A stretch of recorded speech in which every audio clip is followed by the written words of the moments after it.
All right, so your axis of symmetry, which is abbreviated AOS, is always the x coordinate of your vertex. So if our vertex in this problem is 0, 0, then my axis of symmetry is x equals 0. It's whatever the x coordinate of your vertex is. Now, if you don't have your graph, to find your axis of symmetry, you need to use this formula. Negative b over 2a.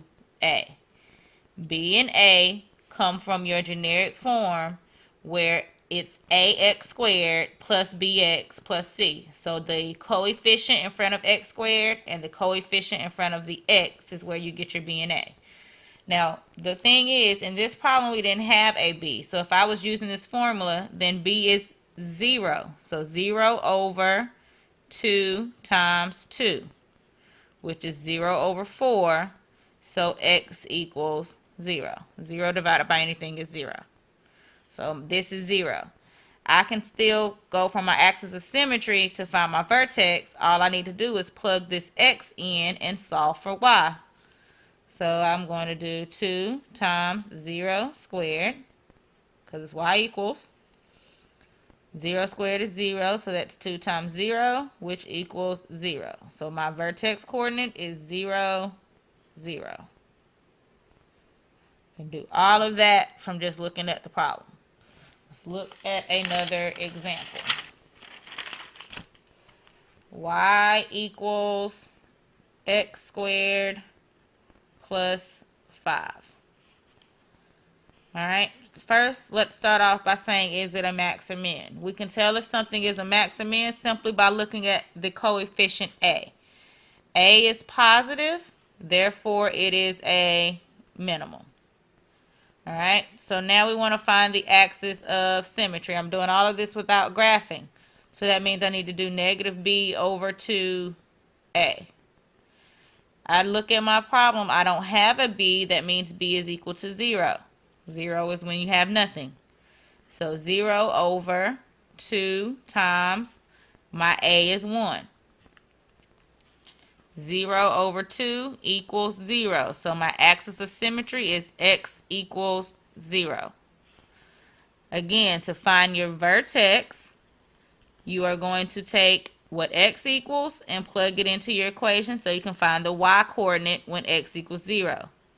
So y equals 0 squared plus 5.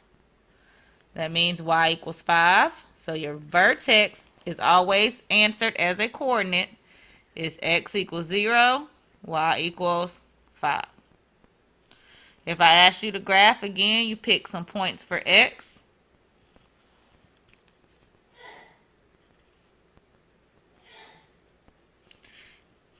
And you plug them in for y, so you can give me a point. 5 squared is 25, plus 5 is 30. That would be 0, 5. And this would be 30 again. And then you graph it.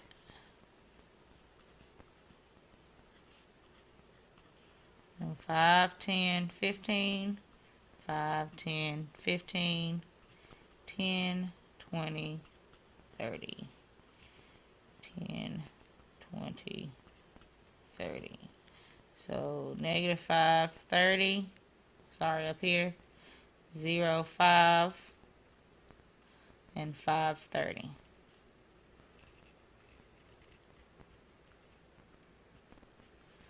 Now this brings up another point. Solutions to your quadratic. When they talk about solutions or x or y intercept, your x-intercept is where your parabola crosses the x-axis. If you're looking at this parabola, does it cross the x-axis? Does it cross here? The answer is no. So if it asks you for solutions, this parabola has no solution because it does not touch the x-axis. There are 3 possible solutions when you're talking about a quadratic.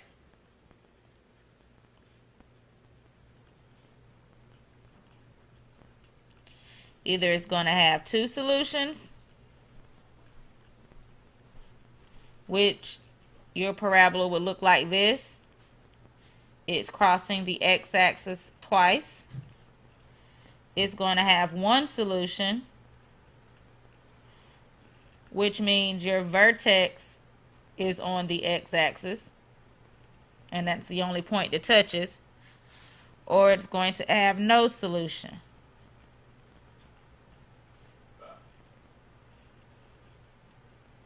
Which means it doesn't touch the x-axis at all.